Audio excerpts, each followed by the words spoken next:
I'm here to discuss the challenges and issues in pharmacovigilance of herbal drugs in India. Pharmacovigilance is the pharmacological science relating to the detection, assessment, understanding and prevention of adverse effects, particularly long-term and short-term side effects of medicines.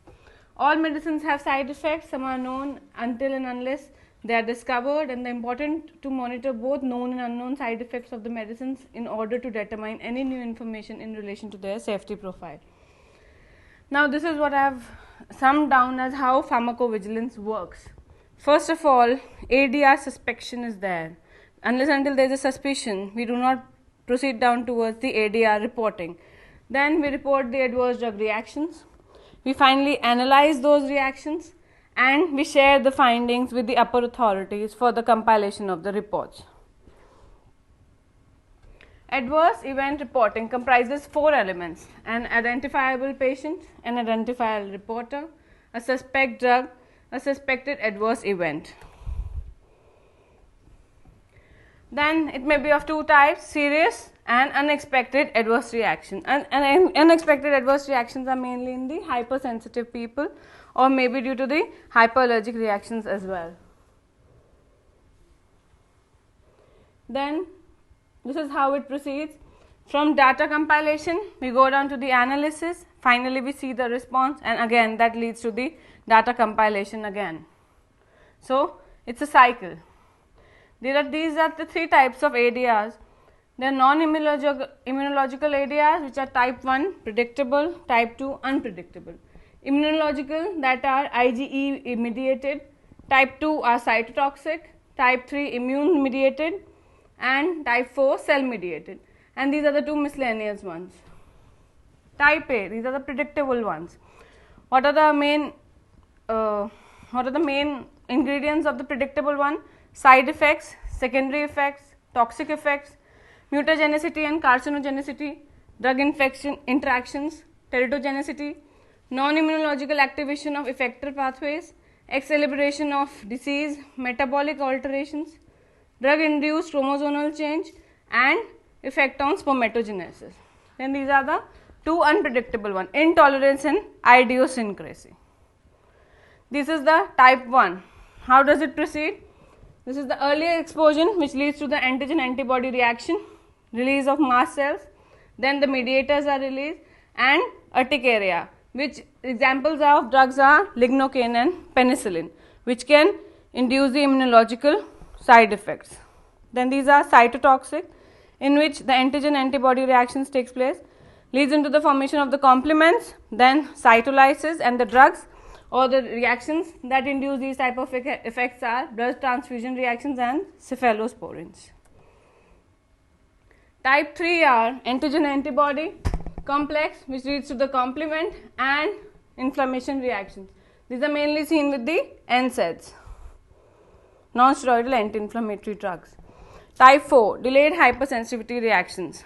Prior sensitization leads to the antigen-antibody reactions, which may be due to the re-exposure of the drug due to the antibody-antigen reaction. Release of lymphokines, release of granulocytes, and inflammatory response. Example is the contact dermatitis. Now I come down to the topic of pharmacovigilance in India. India is a hub of global clinical trials and a destination for drug discovery and development. Because of the readily available number of patients out over there, we can go into the clinical trials up to the 4th phase easily, though it's a time-taking process. However, whether patients in India receive safe drugs or not, it is still much in a question. Rapid induction of NCEs and high-tech pharma products in the market throw up the challenge of monitoring adverse drug reactions over the large multi-ethnic population base. Because of being the multi-ethnic population out over there, there is a lot of hypoallergic or hyperallergic reactions in the populations, which add on to the ADRs of the drug. These are the phases of the product development, which we all know, up to the phase 4, where we go to the preclinical testing in the laboratory from the first phase trial, then phase 2, phase 3, where we need a large number of volunteers, then we go to the FDA, and then finally the post-marketing surveillance. This is the form for the reaction reporting. This is the reporting form which is available in India with the Indian government under the CITESCO. These are the withdrawn drugs from the market after the pharmacovigilance in the field of many antibiotics and many painkillers. These are the withdrawn drugs. But here again India is lacking behind because there are many drugs which are withdrawn in the Europe, America, Asian countries, but still they are not being banned in India because of lack of the pharmacovigilance or the monitoring system in India. 4 common drugs banned in other countries but not in India include nimesulide, phenylpropylamine, cunidiclor and analgin. Then this is the main system what is followed in India for the requirement or the pre-approval or the post-approval process. Patients, healthcare professionals, pharmaceutical companies and national regulatory authorities work all together and proceed towards clinical trial and leads to the pre and post-approval of the drugs. The promotion of systemic and rational use of drug requires the reporting of adverse events possibly caused by herbal and traditional medicines also. Herbal formulations have reached widespread acceptability as therapeutic agents like in cough remedies, as hepatoprotectives, as anti-diabetics. Herbal medicines are traditionally considered harmless, hence they belong to natural sources. However, there are a lot of adverse reactions reported in herbal drugs as well, but they are not monitored. No pharmacovigilance has been established in a normal format to administer or to give these drugs away. ADR reaction of herbal medicines. Widely reported issues such as adverse drug reactions associated with ephedra and aristocalia have shown that herbal medicine products can produce toxicity in human beings. The most common adverse effects reported are hepatic and renal problems. However, it is difficult to identify the causative agent associated with the ADRs encountered because traditional herbal preparations often contain multiple ingredients. Sometimes the drug is inducing adverse reactions, but because it's a very complicated formulation, being a herbal product, it has many active ingredients, it is difficult to denominate or to know which of the drug or which of the active ingredient is mainly causing the problem. The WHO database has over 16,000 suspected herbal case reports. Due to the lack of clinical trials of the herbal medicine products, post-marketing pharmacovigilance becomes a critical source of safety information because they have been suspected 16,000 herbal products. For the pharmacovigilance has not been associated with the clinical trials, because of which the safety information has not been reported over those drugs.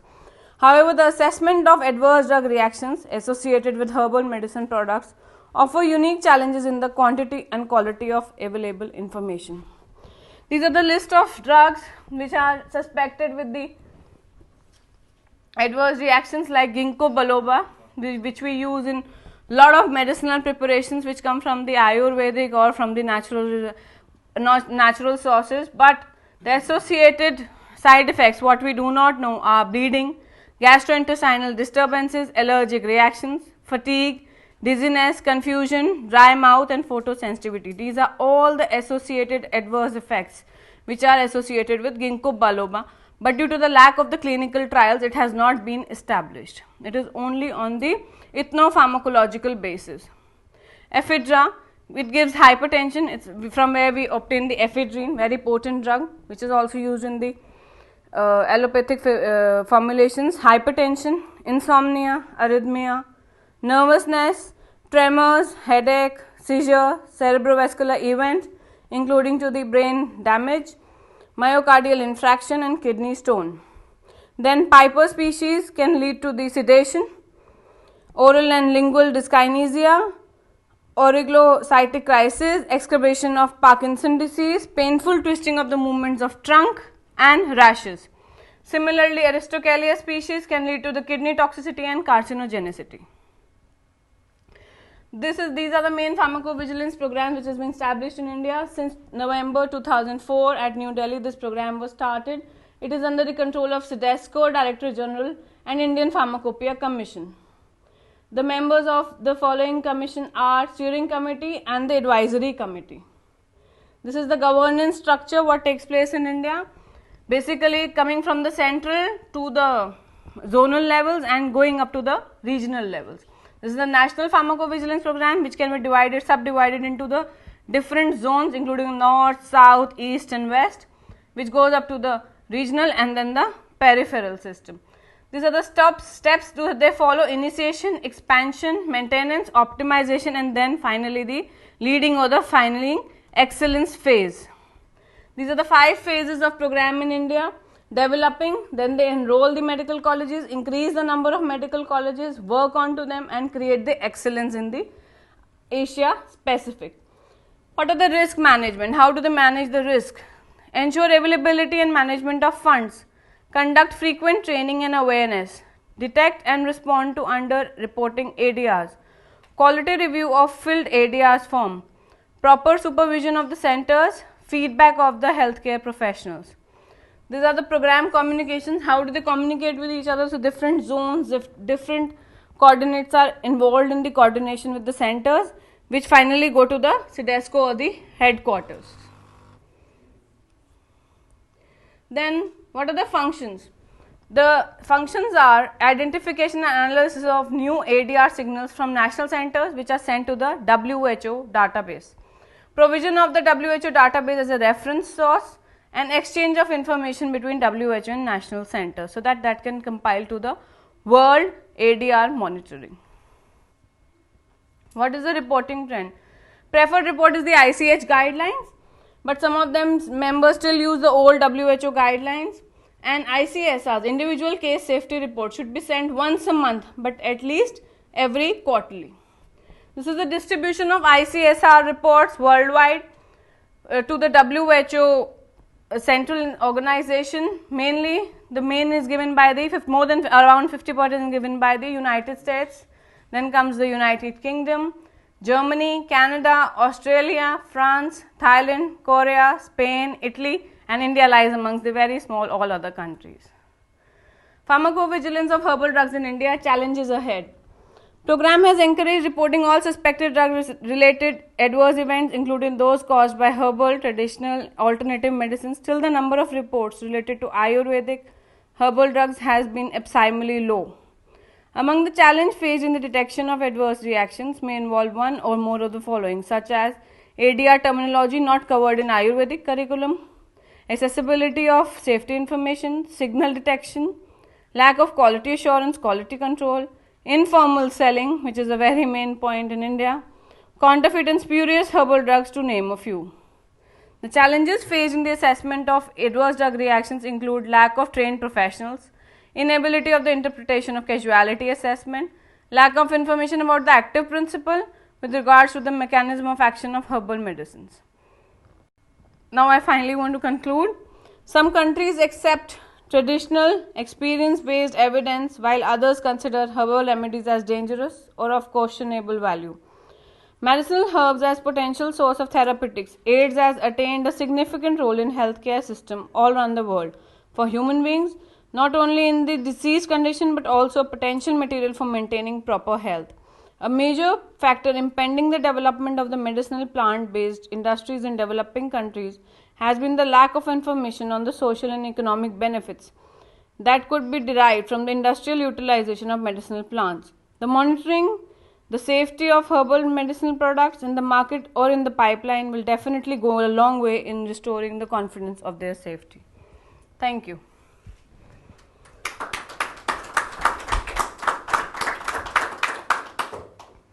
I'm here for your questions. Hi, thank you. I've got a question. You put a slide up there about drugs which have been removed from the market or withdrawn from the market in Europe and other countries. Yeah. And yet they're still on the market in India. Yeah. Now, I have two questions really. I can understand that it takes whose responsibility is that? Is that the Indian authorities who should mandate that product is withdrawn, or should it be the marketing authorization holder who's still selling it? Because if you're not selling in other countries in the world, does the marketing authorization it's the authority which is playing the lead role, I think. Yeah, the central authority which is playing the lead role, because properly the information what have not been retrieved in the market correctly and being reported properly. So there is not many number of ADRs which have been recorded. Like in Britain, you have a yellow card system. In India, no such system is being followed. So possibly the ADRs reported are not quantified that high, so that the drug should be withdrawn from the market. There's just one drug there that jumped in my mind because I was involved in it when it was withdrawn, and as a result was phenylpropanolamine, and that was withdrawn in the year 2000. Yeah. It was 15 years ago. Yeah. And yet it's still on the market. Yeah. See, another problem is that such such a large country, even if a decree comes out from the center, by the time it reaches the state drug controller and they start taking the stocks back, they don't even have enough storage space to keep it. So the follow-up mechanism is not up to them. And plus the immunity plays a big role, because the European immunity and Indian immunity is very different. Because of the same reason also the ADR reported in Europe is going to be different from the ADRs reported in India also. Yeah, sorry, immunity in what context? Sorry, Yeah, Asian and European immunity is going to play a role. No, it's okay. I mean, an ADR will be an ADR here or there. Yeah. The way it is reported may be different, but a reaction will be a reaction here and a reaction there. There. It's not related. The number would be different. These drugs being banned is not related to. I mean, everybody knows. The drug controller knows. The public knows. But still, the chemists are going on selling it. So what he's trying to ask is, it's not only the company and the drug controller. Yeah. The chemists. Everybody is playing into the role. The Nobody. ones who are selling spurious medicines, the ones who are selling Without the slide. prescriptions. So there is no legislation. Yeah. Some states go to the extent that they have given revolvers to the drug controllers in Hyderabad, because people keep on selling huge quantities of guaifenesin and other drugs. Right? There they have given the drug inspectors revolvers. In other places, the drug inspector doesn't even get a transport allowance to carry out an investigation. So, these things are debatable stuff. Multifaceted reasons for it, so not just scientific reasons, but also Yeah. there are cultural, political. Non-uniformity of the legislation is also playing a very prominent role. Enteroviaform was banned how many years ago? Enteroviaform for diarrhea. Yeah. A pill, 50 years ago. But now still it is there in the market. Still available in India. Entroquinol. So that's but yeah, I think the general answer would be the lack of system that they are having to have The uniformity to withdraw. quantifying the ADRs and the adverse reactions. So it's a clearly lack of system on that. they just publish a list of drugs in the monthly index of medicines and saying that the following withdrawn. So what next? There's no power to enforce it. No follow-up. No follow-up also there in the market. No post-marketing service is almost nil there. It's not followed at all. Any other questions? Yeah. The mindset of an Indian person to take something for his health or for better health, would it be towards like a pharmaceutical product or rather to a herbal product? And where does Ayurveda come in? Is that, are like all herbal products, is that equivalent to Ayurvedic medicine or is it a portion? Can you elaborate a little bit more on what kind of... Sorry, I couldn't understand the question. What is she trying to ask? What is she trying to ask? No. What she's asking you. Huh. Now she's trying to ask you what is the difference between Ayurvedic and allopathic and the tendency of the patient. Okay. Well, I think I'll answer it on her behalf, if you may allow. Well, the allopathic drugs basically are the ones which are prescribed by the doctors in the hospital. And they get a prescription for it, they go to a chemist, they get the registered licensed products. Right? It all depends upon your, there are patients, 30 to 40% of the people who cannot afford those hospitals. They go to general hospitals and they get the multi-packs. Drugs without which are not sealed, they get the multi-pack drugs. Then there are others who want to go in for alternative medicine. They go and get the Ayurvedic drugs for the same indication if available. But those are mostly vitamins and other things. But what happens is the very poor ones who earn say $2 or $3 in a day, out of those $3 they keep $1 for the medicine. So they go directly to the chemist and the chemist dispenses them medicines. Because they can't afford the consultation fees to go to a doctor. They don't have the money to buy even a pill of aspirin. Even they keep on saying now India shining and all that. I'm watching it right from the time I was born.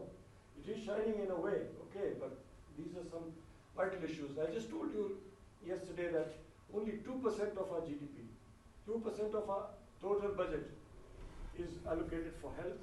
We have a birth cohort of 30 million children every year. In 2020, we'll surpass the population of China. So everybody takes their own path. Somebody takes herbal, somebody takes